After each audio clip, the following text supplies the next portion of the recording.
Welcome back to KCF news. కేసుల సత్వర పరిష్కారానికి రాజమార్గం ఉమ్మడి తూర్పు గోదావరి జిల్లాలో కోర్టుల పరిధిలో 57 బెంచ్ల నిర్వహణ తూర్పు గోదావరి జిల్లా ప్రధాన జిల్లా జడ్జి గంధం సునీత పేర్కొన్నారు.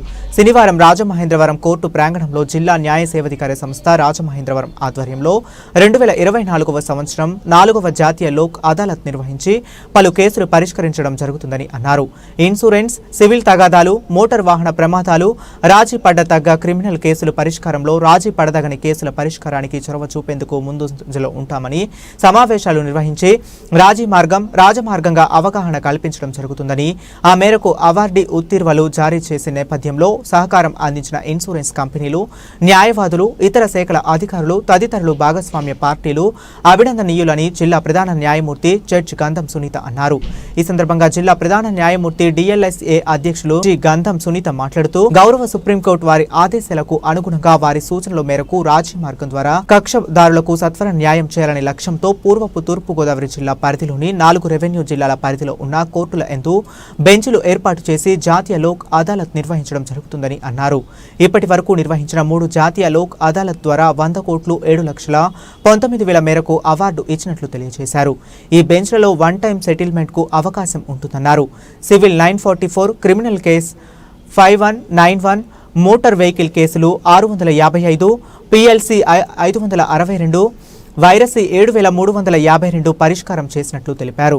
ఈ జాతీయ లోక్ అదాలత్లో 1వ అదనపు జడ్జి ఆర్ శివకుమార్, DLSA కార్యదర్శి కె ప్రకాష్ బాబు, రాజమండ్రి బార్ అసోసియేషన్ అధ్యక్షులు టి వీరేంద్రనాథ్, న్యాయమూర్తులు, ఇన్సూరెన్స్ కంపెనీ ప్రతినిధులు, కక్షిదారులు, అధికారులు తదితరులు పాల్గొన్నారు. జాతీయ లోక్ అదాలత్ అనేది దేశవ్యాప్తంగా నిర్వహించడం జరుగుతుంది. దానిలో భాగంగానే ఈ సంవత్సరం ఇది 4వ జాతీయ లోక్ అదాలత్.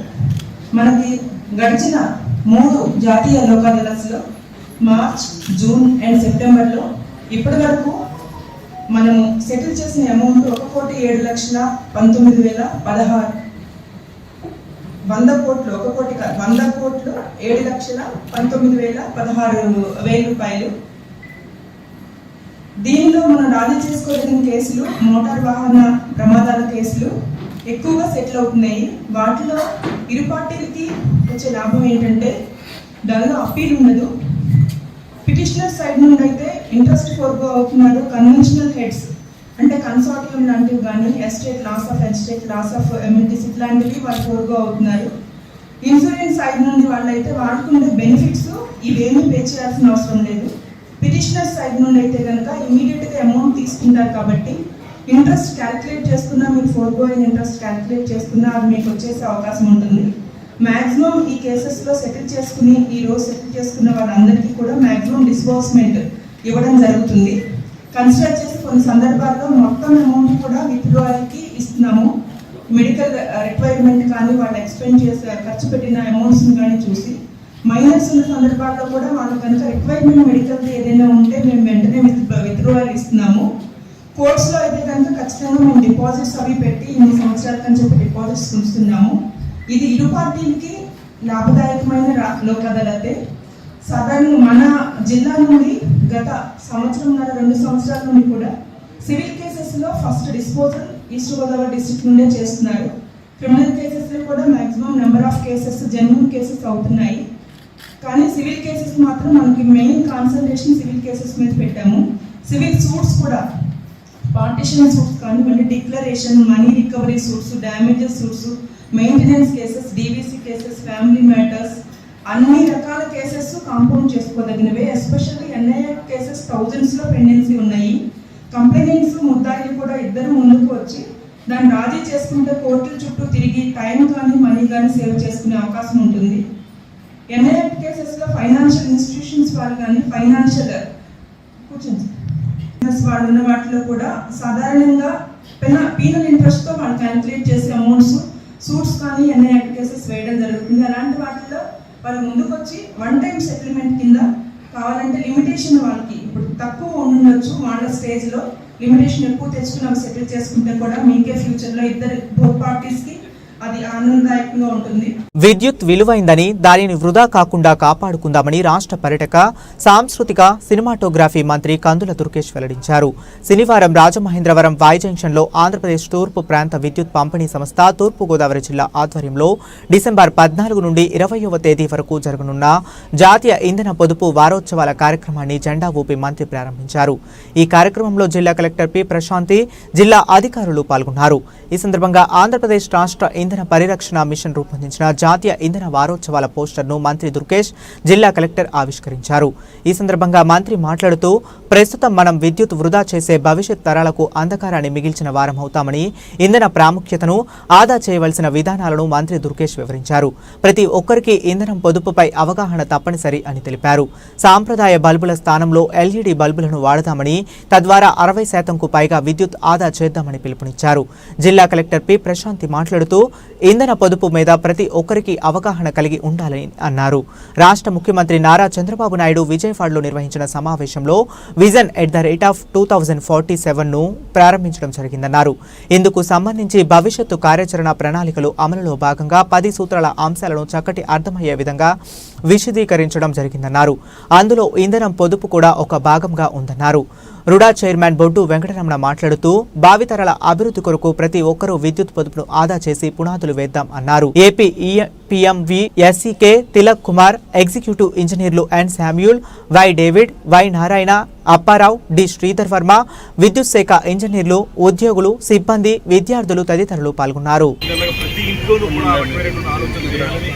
తద్వారా ఇంధనాన్ని పొదుపు చేయాలని, సోలార్ ఎనర్జీ ద్వారా మనం ఎలక్ట్రిసిటీ వాడకాన్ని తగ్గించే విధంగా కార్యక్రమాన్ని నిర్వహించుకునేటువంటి మాటతోటి వాళ్ళ రాష్ట్ర వ్యాప్తంగానే కాకుండా భారతదేశ వ్యాప్తంగా జరుగుతాం. ముఖ్యంగా ముఖ్యమంత్రి గారు గడిచిన 2-3 రోజులుగా కలెక్టర్లతోనూ మంత్రులతో చేసినటువంటి కార్యక్రమాల్లో స్పష్టంగా ఆయన చెప్పింది గ్రీన్ ఎనర్జీ గురించి.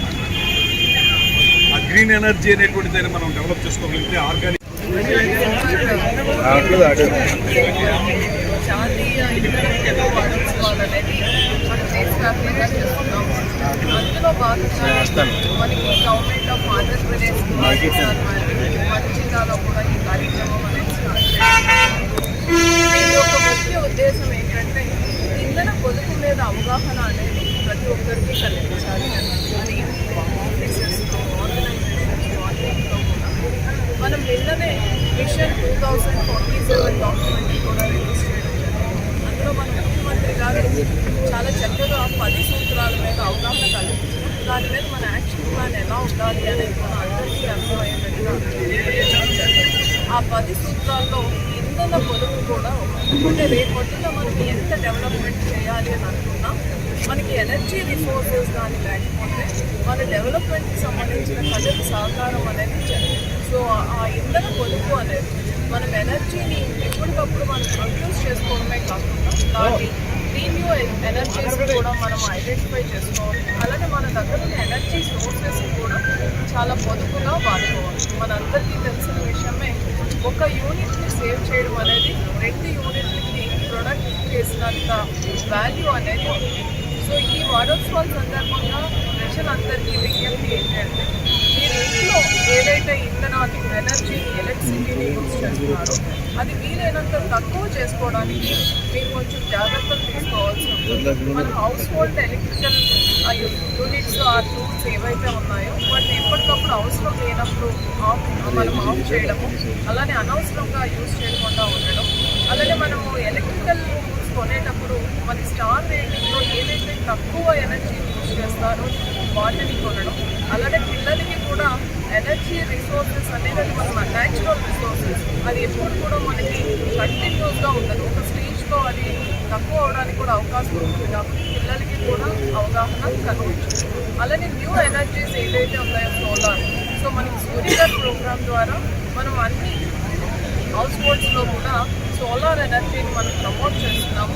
మీ అందరూ కూడా మీ దగ్గరలో ఉన్న ఎలక్ట్రిసిటీ ఆఫీసెస్కి వెళ్ళి సోలార్కి సంబంధించిన యూనిట్స్ ఇన్స్టాలేషన్కి కానీ మీరు చర్యలు తీసుకుంటే అది మన గ్రిడ్తో అనుసంధానం చేసి మీరు ప్రొడ్యూస్ చేసిన సోలార్ ఎనర్జీకి ఇవ్వడం జరుగుతుంది.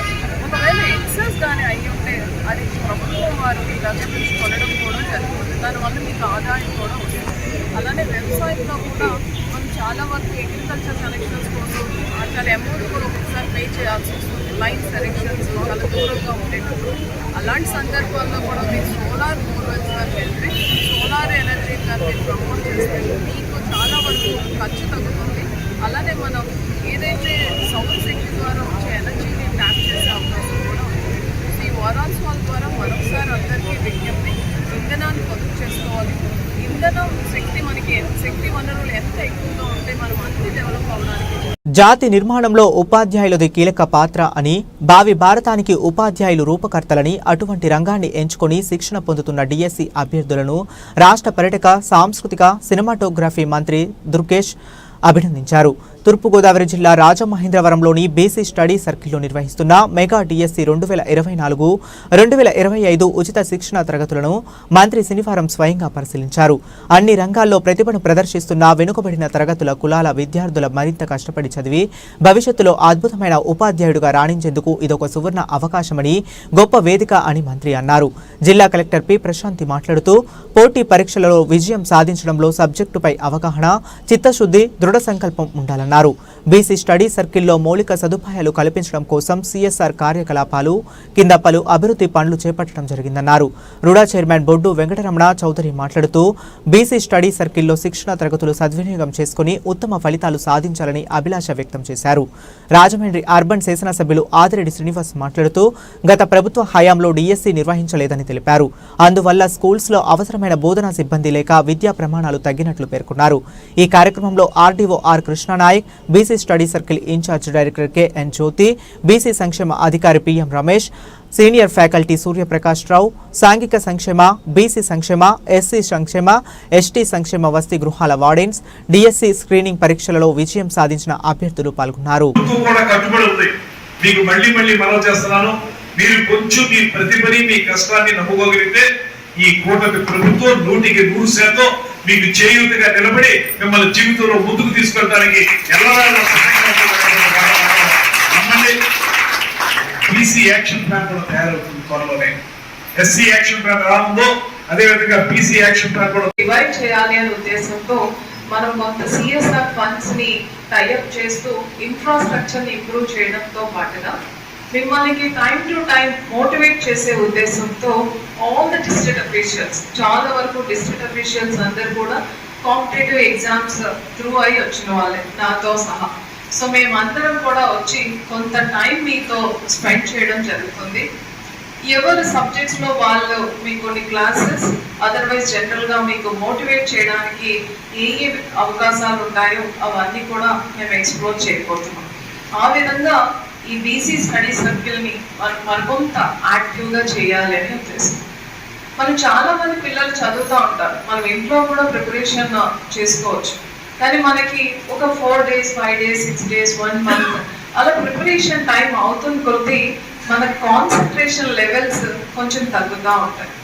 సో అప్పుడు మనకి చుట్టుపక్కల ఉన్న ఎన్వైరన్మెంట్ కానీ, మన ఫ్రెండ్స్ కానీ, బుక్స్ కానీ, టీచర్స్ కానీ, అదర్వైజ్ ఎవరో ఒక మెగా డిఎస్సి లాస్ట్ 5 years లో అది పెద్ద టగా డిఎస్సి అయిపోయింది. ఎందుకంటే యువకాలంలో కూడా లోకేష్ గారు పదే అనేవారు. ఈ రోజున ఏదైతే మెర్జింగ్ అనే థీమ్ తోటి వెళ్ళారో లాస్ట్ గవర్నమెంట్ లో, వాళ్ళు అది కలపడం వల్ల, అలాగే పోస్ట్ కోవిడ్ కొన్ని పరిణామాల రీత్యా రిటైర్ అయిన తర్వాత కొంతమందిని న్యూ అపాయింటీస్ తీసుకోకపోవడం వల్ల, న్యూ డిఎస్సి రాకపోవడం వల్ల విద్యా వ్యవస్థలోనే చాలా ఇబ్బందులు మనం చూసాం. మీరు చూస్తే కొన్ని చోట్ల పెర్ఫార్మెన్సెస్ కూడా డౌన్ఫాల్ కనబడేది. బెస్ట్ పెర్ఫార్మింగ్ స్కూల్స్ కూడా చాలా డౌన్ఫాల్స్ కనబడేది. కారణాలు ఏంటని అన్వేషించినప్పుడు ఒకటి ఫ్యాకల్టీ షార్టేజ్, మరొకటి సంస్కరణ. అంటే అవగాహన లేని ప్రయోగాలతోటి పిల్లలు జీవితాలతోటి చాలా ఇబ్బంది పరిస్థితులు చూసాం గత 5 సంవత్సరాలు. ఇప్పుడు ఆ ప్రయోగాలు చేసే ఆలోచన అయితే ఎన్డీఏ కూటమిగా మాకు లేదు. మరొక అంశం, ఈ ఫ్యాకల్టీ ఏదైతే టీచర్స్ ఉన్నారో ఆ ఉపాధ్యాయులు కొరతను కూడా తగ్గించాలని మీరు నమ్మరు. 5 సంవత్సరాలు ఒక్క డిఎస్సి కూడా తీయలేదు. ఎన్నికల ముందు గత ప్రభుత్వం వైఎస్ఆర్సీపీ వాళ్ళు తీశారు. తీసిన తర్వాత వారే ఉద్దేశపూర్వకంగా కొంతమందిని కోర్టుకు కూడా పంపించడం జరిగింది. అంటే ఇదంతా పొలిటికల్ గేమ్. కానీ మేమైతే చాలా చిత్తశుద్ధితో ఉన్నాం.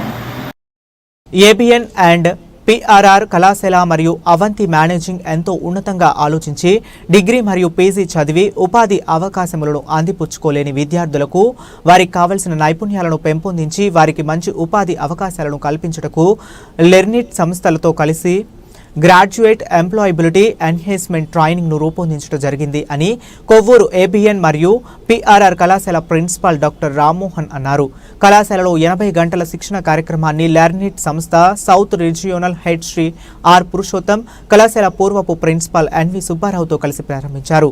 ఆర్ పురుషోత్తం మాట్లాడుతూ ఈ ట్రైనింగ్లో ఇంగ్లీష్, అర్థమెటిక్, రీజనింగ్ మరియు డిజిటల్ లిటరసీ మొదలైన వాటిపై 80 గంటల పాటు ప్రతిరోజు కళాశాలలో తర్ఫీదు ఇస్తారని, కళాశాలలో చదువుకున్న విద్యార్థులను గూర్చి అందరూ ఆలోచిస్తారు కానీ మన వద్ద చదివిన విద్యార్థులు ఎవరు వెనుకబడ్డారు అని పూర్వపు విద్యార్థులలో వెనుకంజలో ఉన్న వారిని ఇటువంటి నైపుణ్యాలను పెంపొందించుటకు ముందుకు వచ్చి అవకాశం కల్పించిన యాజమాన్యం అల్లూరి ఇంద్రకుమార్ మరియు అవంతి డైరెక్టర్ కావ్య వెంకట్కు ధన్యవాదాలు తెలిపారు. ఈ కార్యక్రమంలో కళాశాల పూర్వపు ప్రిన్సిపాల్ నందిగం వెంకట సుబ్బారావు మాట్లాడుతూ ఈ అవకాశాన్ని సద్వినియోగం చేసుకుని మంచి కంపెనీలలో ఉపాధి పొందాలి అని విద్యార్థులను కోరారు. ఈ కార్యక్రమంలో కళాశాల ప్రాంగణం ఎంపికల అధికారి K Suribabu, Avanti HR Nagesh, vice principal Ramesh మరియు విద్యార్థులు పాల్గొన్నారు. ఆడపిల్లలను రక్షిద్దాం, భ్రూణ హత్యలను నిర్మూలిద్దాం, మహిళలపై జరిగే దాడులు, అత్యాచారాలు, హత్యలను అరికడదామనే నినాదంతో 2014 నుండి ధర్మారావు ఫౌండేషన్ ఆధ్వర్యంలో 2000కు ఒకసారి 2K run save the girl child కార్యక్రమాన్ని నిర్వహిస్తున్నట్లు మంత్రి నిమ్మల రామానాయుడు తెలిపారు. డిసెంబర్ 15వ తేదీ ఆదివారం ఉదయం 6 గంటలకు పాలకొల్లు గాంధీ బొమ్మల సెంటర్లో ఈ కార్యక్రమాన్ని నిర్వహిస్తున్నట్లు పేర్కొన్నారు. వేలాది మంది ఆడపిల్లలలో జరిగే ఈ కార్యక్రమంలో రాష్ట్ర హోంశాఖ మంత్రి వంగలపూడి అనిత, జిల్లా collector Chadalavada Nagarani, AP tourism corporation managing director K Amrapali, cine గాయకురాలు మధుప్రియ, బ్రహ్మముడి సీరియల్ నటి దీపికా రంగరాజన్, గాయకురాలు Chitralekha, cine playback singer Baby, Veda Vagdevi ప్రముఖులు పాల్గొంటారు. వీరి మంచి సందేశంతో పాటు సాంస్కృతిక కార్యక్రమాలు నిర్వహించబడును. పోలవరం ప్రాజెక్టు పనుల పరిశీలనకు సోమవారం పశ్చిమ గోదావరి జిల్లాకు సీఎం చంద్రబాబు నాయుడు వస్తున్నట్లు జిల్లా కలెక్టర్ కె వెట్రిసెల్వి తెలిపారు. ముఖ్యమంత్రి పర్యటన ఏర్పాట్లను పోలవరం ప్రాజెక్టు ప్రాంతంలో అధికారులతో కలిసి పరిశీలిస్తున్నట్లు తెలిపారు. పోలవరం ముఖ్యమంత్రి పర్యటక నేపథ్యంలో భద్రతా ఏర్పాట్లను పశ్చిమ గోదావరి జిల్లా ఎస్పీ కె ప్రతాప్ శివకుషర్ పరిశీలించారు. జిల్లా జాయింట్ కలెక్టర్ దాత్రిరెడ్డి, ఏలూరు జిల్లా అదనపు SP N Sujith Chandrarao, Polavaram DSP M Venkateswararao ఇతర పోలీస్ అధికారులతో కలిసి భద్రతా ఏర్పాట్లను ముందు పర్యవేక్షించారు. ముఖ్యమంత్రి వారిలో పర్యటనలో ఎలాంటి అవాంఛనీయ సంఘటనలు జరగకుండా క్షుణ్ణంగా పర్యవేక్షణ చేయాలని పోలీస్ అధికారులకు తగిన మార్గదర్శకాలను జారీ చేశారు. ముఖ్యంగా సమావేశ ప్రాంగణంలో ట్రాఫిక్ నియంత్రణ, సందర్శకుల అనుమతులు మరియు అత్యవసర సేవల కోసం ప్రత్యేక ఏర్పాట్లపై దృష్టి పెట్టాలని సూచించారు. అదేవిధంగా భద్రతా చర్యలో భాగంగా ప్రతి అంశాన్ని పర్యవేక్షించి సమర్థంగా నిర్వహించాలని ఇతర డిపార్ట్మెంట్ అధికారులతో సమన్వయం చేసుకుంటూ ముఖ్యమంత్రి వారిలో పర్యటన ఆద్యంతం ఎటువంటి ఇబ్బందులు లేకుండా అధికారులు సమిష్టిగా బందోబస్తు నిర్వహించాలని జిల్లా ఎస్పీ తెలియజేశారు. భీమడోలు మండలం గుండుగొలను గ్రామంలో శ్రీ విఘ్నేశ్వర దివ్యాంగుల సేవా సమితి ఆధ్వర్యంలో శనివారం దత్తాత్రేయ జయంతి వేడుకలు ఘనంగా నిర్వహించారు. ఈ కార్యక్రమంలో భాగంగా గ్రామానికి చెందిన 60 మంది దివ్యాంగులకు దాత దాట్ల శివరామకృష్ణంరాజు ఆర్థిక సాయంతో పాటు సన్నబియ్యం, పండ్లు, అదేవిధంగా 200 మందికి అన్న సమారాధన నిర్వహించారు. సేవా సమితి సభ్యులను దాతను సత్కరించారు. దాతల సహకారంతోనే తమ సంస్థ దివ్యాంగులకు వితరణ కార్యక్రమం నిర్వహిస్తున్నట్లు పేర్కొన్నారు. ఈ కార్యక్రమంలో పేరేచర్ల శ్యామలరాజు, గేదెల శ్రీను, అరసంఖ్యల సోములు, రావి గంగరాజు, నంబూరి సుబ్బారాజు, ఇందుకూరి రామరాజు, నంబూరి హరిరాజు, నడింపల్లి శ్రీనివాసరాజు, పొత్తూరి రామరాజు, పాకలపాటి రామరాజు, గ్రామ పెద్దలు పాల్గొన్నారు.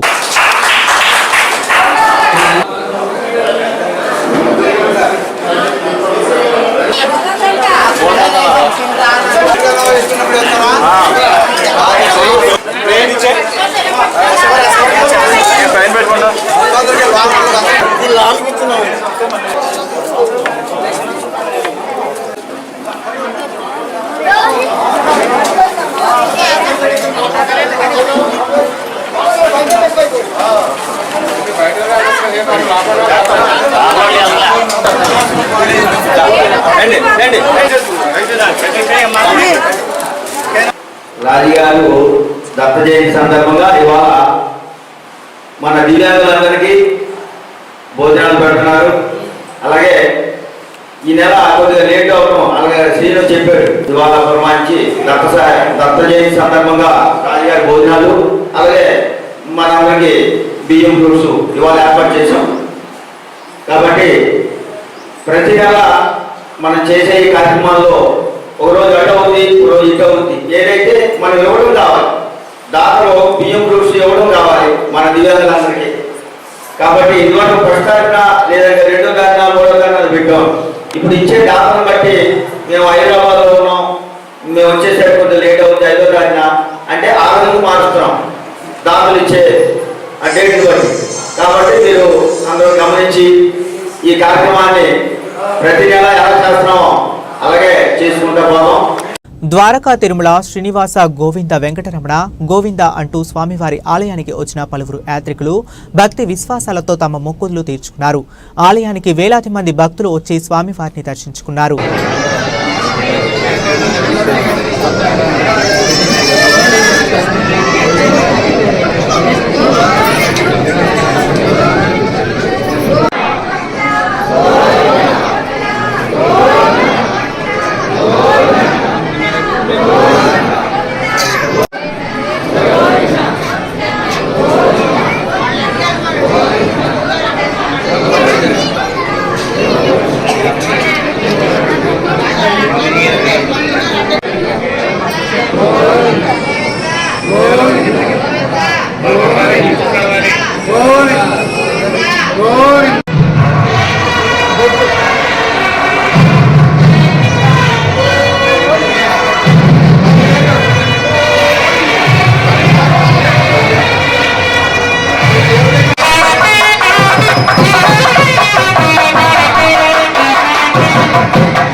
సుదీర్ఘ కాలంగా అభివృద్ధికి నోచని ఏలూరు రైల్వే స్టేషన్ ఎంపీ పుట్ట మహేష్ కుమార్ కృషితో నూతన శోభను సంతరించుకుంటుంది.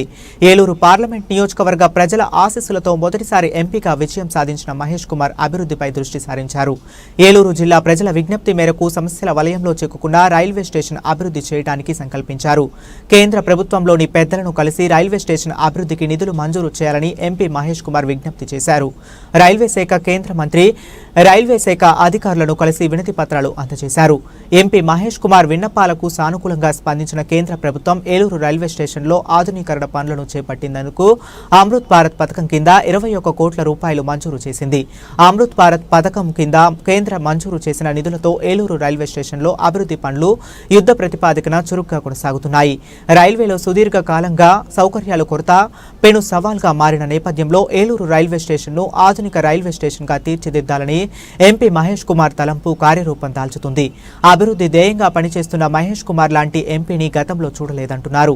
ఏలూరు రైల్వే స్టేషన్ రూపురేఖలు మారుస్తున్న ఎంపీ మహేష్ కుమార్ పై ఏలూరు జిల్లా ప్రజలు ప్రశంసల వర్షం కురిపిస్తున్నారు. గతంలో ఎన్నడూ లేని విధంగా ఏలూరు పార్లమెంట్లో అభివృద్ధి శరవేగంగా జరుగుతుందని అన్ని వర్గాల ప్రజలు తమ అభిప్రాయం వ్యక్తం చేస్తున్నారు.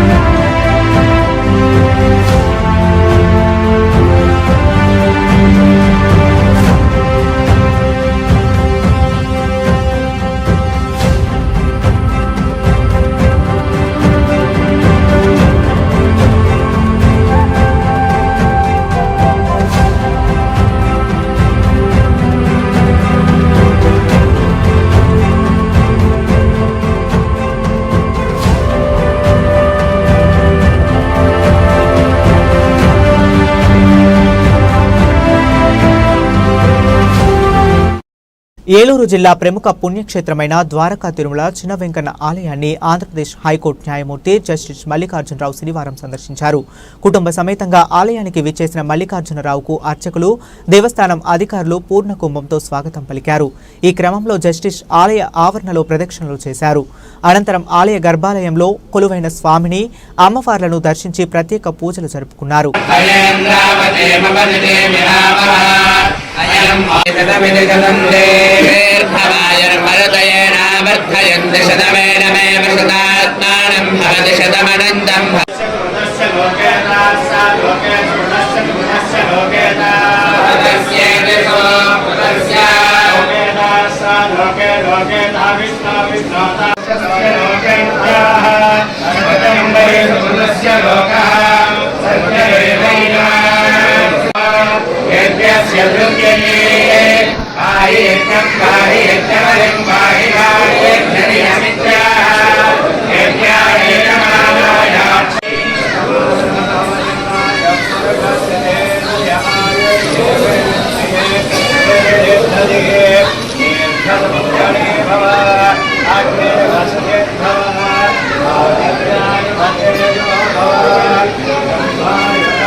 బులెటిన్ ముగించే ముందు మరొకసారి హెడ్లైన్స్ చూద్దాం. రాజమార్గం అని పేర్కొన్న తూర్పు గోదావరి జిల్లా ప్రధాన జిల్లా జడ్జి గంధం సునీత. విద్యుత్ విలువైందని దానిని వృధా కాకుండా కాపాడుకుందామని పేర్కొన్న రాష్ట్ర పర్యాటక, సాంస్కృతిక, సినిమాటోగ్రఫీ మంత్రి కందుల దుర్గేష్. శ్రీ విఘ్నేశ్వర దివ్యాంగుల సేవా సమితి ఆధ్వర్యంలో ఘనంగా జరిగిన దత్తాత్రేయ జయంతి వేడుకలు. ఏలూరు రైల్వే స్టేషన్ అభివృద్ధికి ఎంపీ పుట్ట మహేష్ కృషి అభినందనీయం.